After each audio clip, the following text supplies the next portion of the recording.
Partons pour les Pyrénées centrales et plus précisément à Betmal, vallée de montagne au sud-ouest de l'Ariège dans le Castillonnais.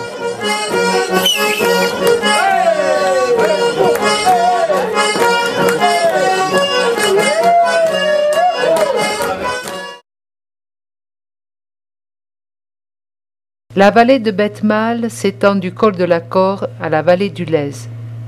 Elle est parcourue par le Balamet et son sommet mythique est le Balam, qui se reflète dans les eaux vertes du lac de Betmal.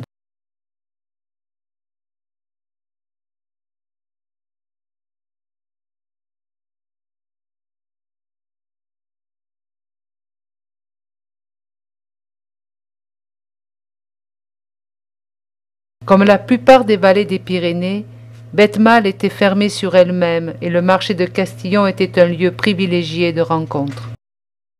Avec une modeste soulane et surtout une importante ombrée, propre aux estives, Betmal a une vocation d'élevage.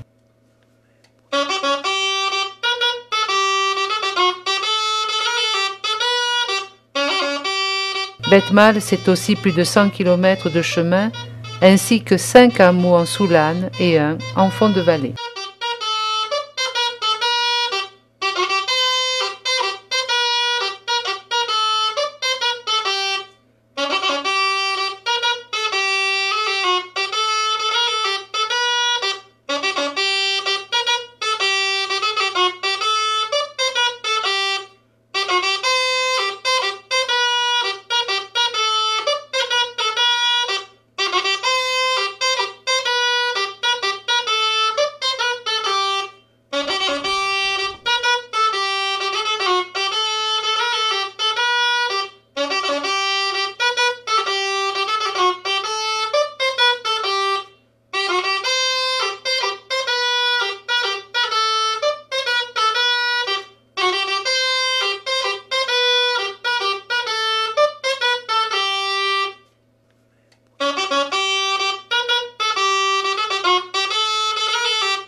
Nous arrivons maintenant à Arrête, village où se situe la saboterie.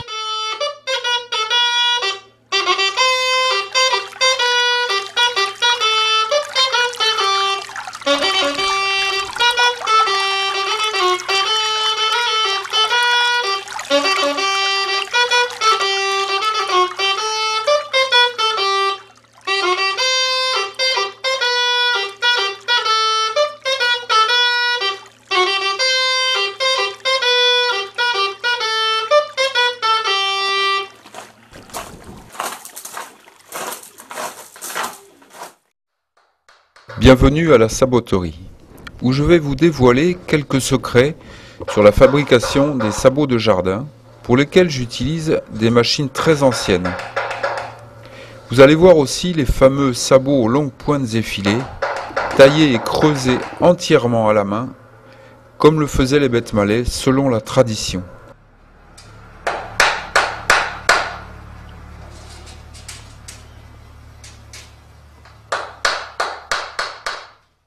Quelquefois centenaires, les outils à main de sabotier sont tout d'abord la hache à bûcher,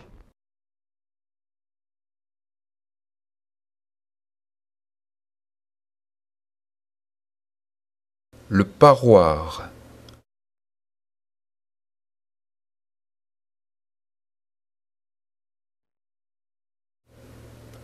la cuillère,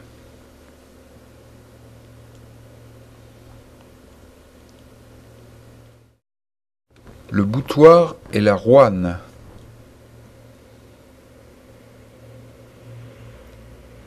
les rainettes,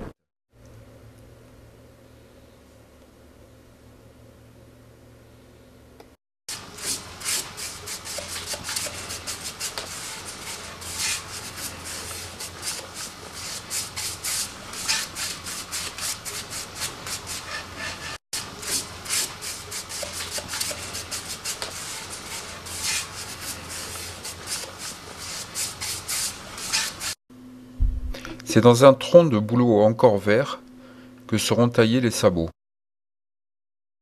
Je mesure l'arbre à l'aide d'une règle selon la pointure des sabots à reproduire.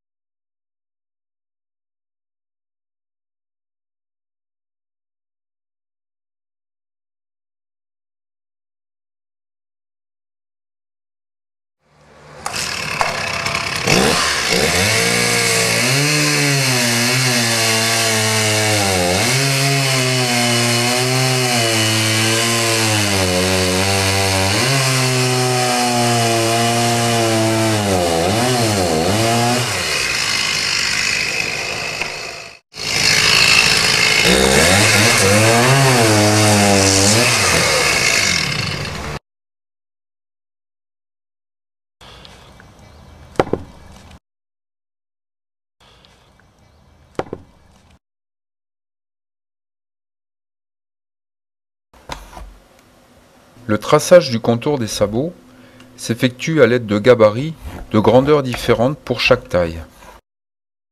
Il faut bien sûr éviter les fentes et les défauts du bois.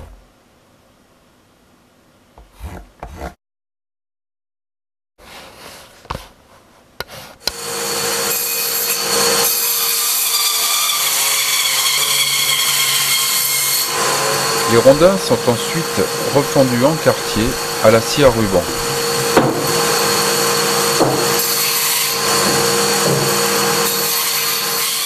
Les quartiers deviennent les ébauches des futurs sabots.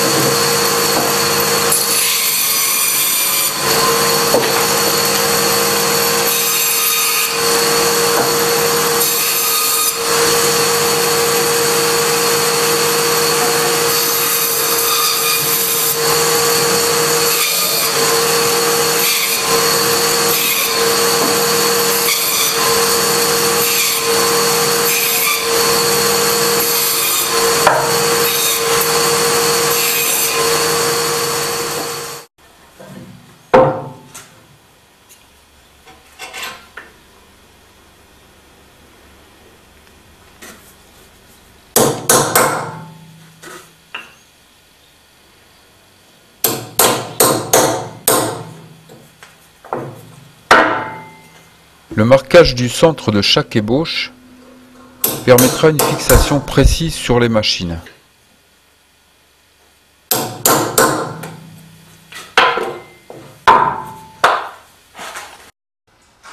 Les machines à sabots ont été inventées à la fin du XIXe siècle et permettent de façonner et creuser des sabots mécaniquement. La façonneuse permet de fabriquer l'extérieur du sabot par un système de copie. En effet, il faut placer un gabarit modèle pour chaque pointure qui servira de guide pour façonner les ébauches, pied droit et pied gauche.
La creuseuse travaille l'intérieur du sabot, toujours à l'aide d'un gabarit pour chaque pointure.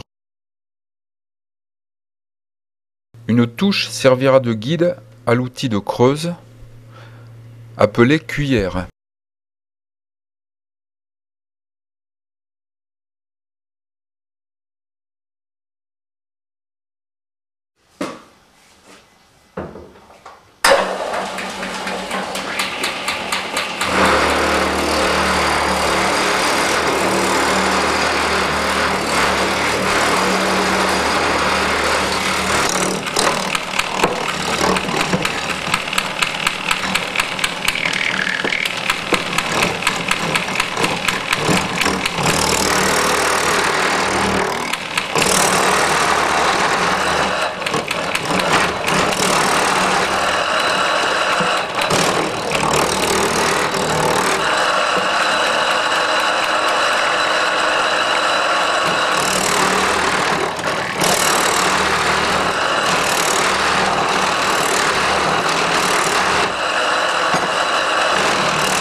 Attachés par paire, les sabots sécheront ensuite naturellement durant plusieurs mois, dans un local sans courant d'air, pour éviter qu'ils ne se fendent. Après 2 à 3 mois de séchage, la finition s'effectue manuellement. L'extérieur du sabot est travaillé au parroir. Grande lame articulée qui permet de donner la forme avec beaucoup de précision.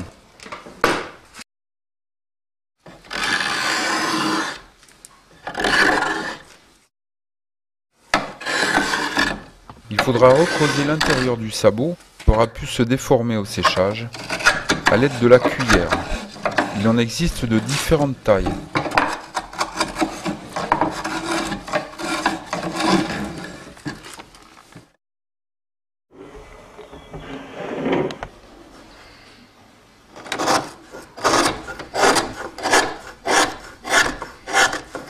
Le boutoir permet de travailler le talon.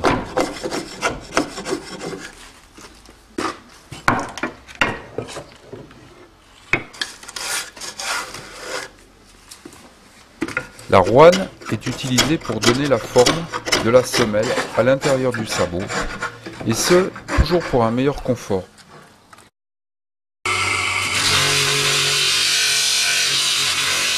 Les sabots sont ensuite poncés à l'intérieur pour éliminer toute aspérité.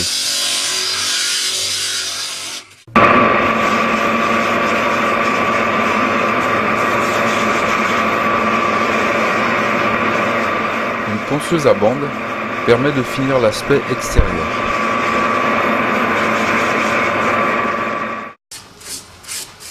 Plusieurs couches de vernis sont appliquées pour la protection du bois.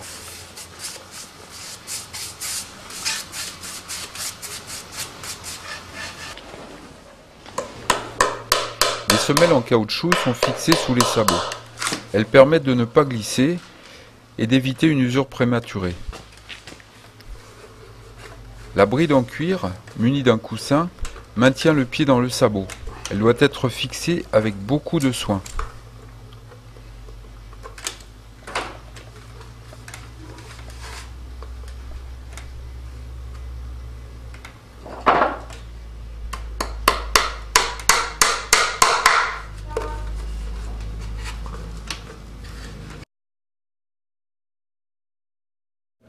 La gravure, signature de chaque sabotier, est réalisée grâce à des rainettes.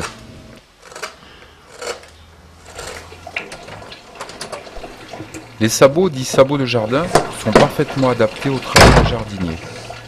Le bois, matériau noble et sain, protège les pieds de l'humidité, du froid et de certains chocs. Ils sont portés avec des chaussons que l'on conserve à l'intérieur de la maison, permettant ainsi de garder les pieds au sec et de ne pas amener de la terre à l'intérieur.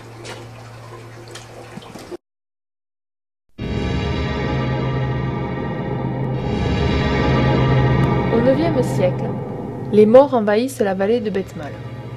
L'un d'eux s'éprend de la belle Esclarlis, alors que Darner, son fiancé, erre dans la montagne avec ses compagnons en préparant leur vengeance.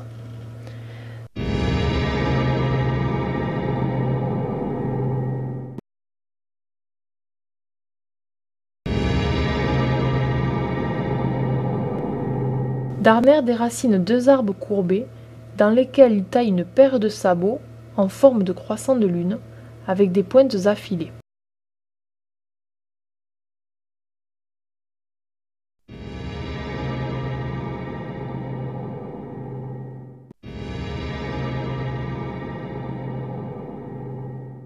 Les Bedmalais, Darner à leur tête, se mettent en marche pour le village afin de livrer un rude combat contre les Maures.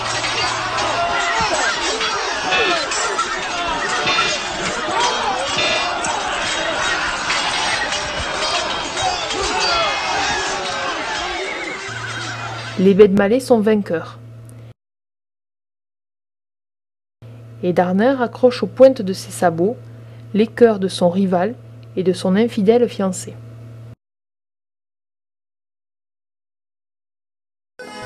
Depuis ce temps, le soir de Noël, le fiancé offre à sa promise une paire de sabots à longue pointe, habillés de cuir et richement décorés de clous dorés, dessinant un cœur.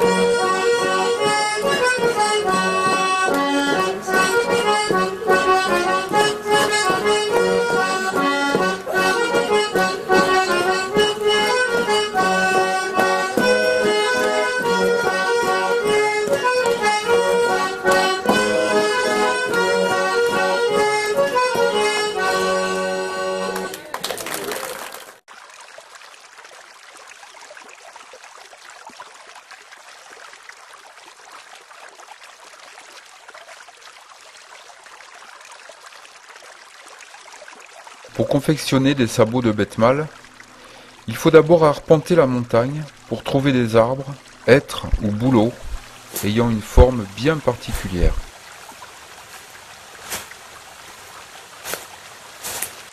Dans cette forte pente, ces 2 bouleaux conviendront sans doute à faire une paire de sabots de Bethmal. Ils ont été couchés par la neige ou un éboulis de terre. Ils forment un angle droit, ce qui permet de faire le sabot dans le pied de l'arbre et dans la continuité de faire une pointe effilée et solide.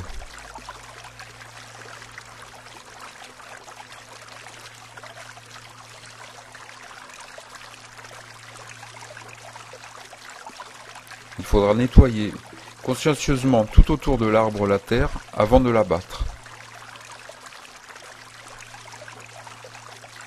La lune aussi a son importance.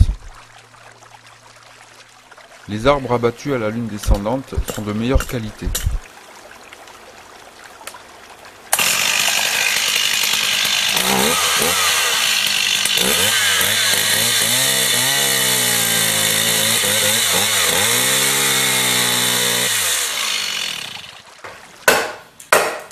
Une fois les ébauches ramenées à l'atelier, il faut les équarrir à l'aide d'une hache.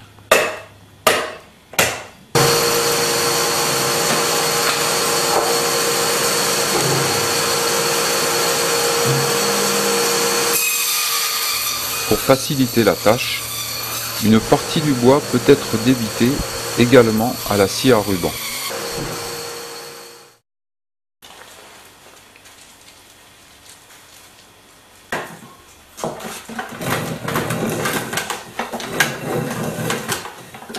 La forme des sabots se fait entièrement au parroir et uniquement au coup d'œil.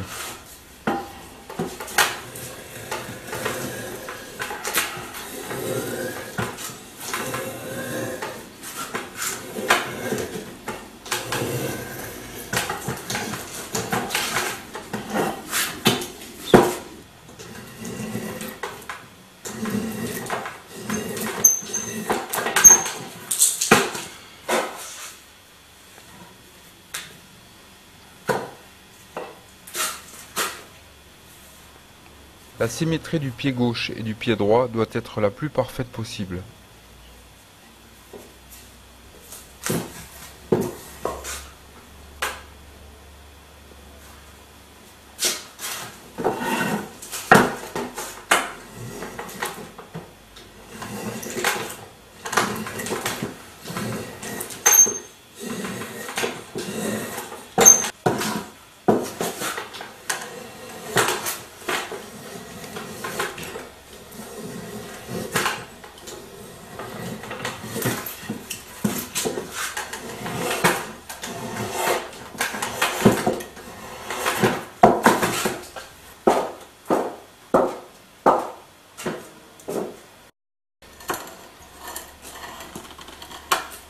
Bien fixé dans l'étau, le sabot est ensuite creusé à l'aide de cuillères de différentes tailles. Il faut apporter le maximum de soin à la forme intérieure du sabot pour que celui-ci soit le plus facile à porter.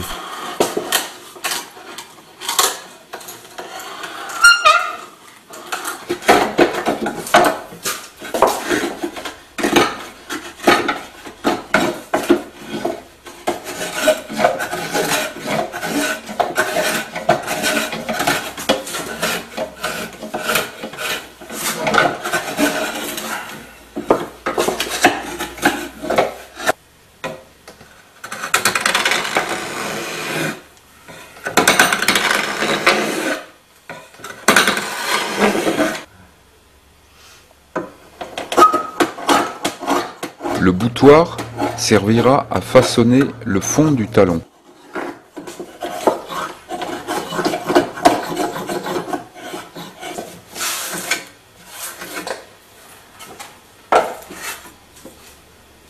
La rouane permet d'adapter la semelle à la forme du pied en respectant la voûte plantaire.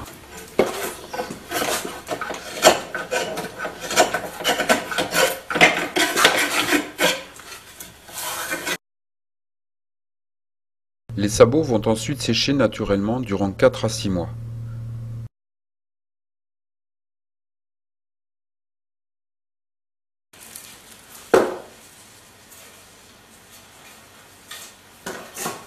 Après un séchage complet, cuillère, boutoir et rouane seront à nouveau utilisés pour donner une forme parfaite à l'intérieur des sabots.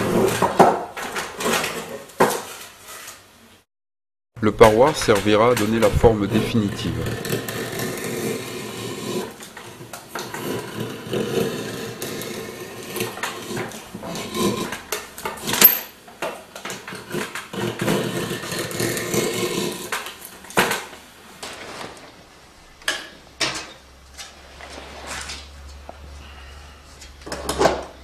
Selon la tradition à Bethmal, les sabots sont recouverts de cuir.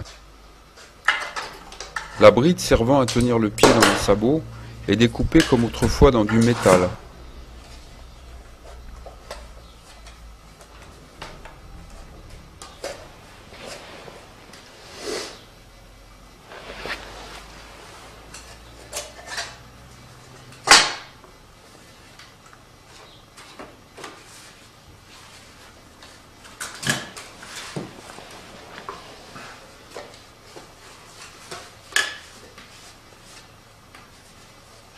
Un cœur dessiné avec des clous dorés agrémente le dessus de chaque sabot. Autrefois, à Bethmal, le métier de sabotier n'existait pas, et chacun confectionnait ses sabots, fruit d'un long travail de patience, ce qui en fait des pièces uniques.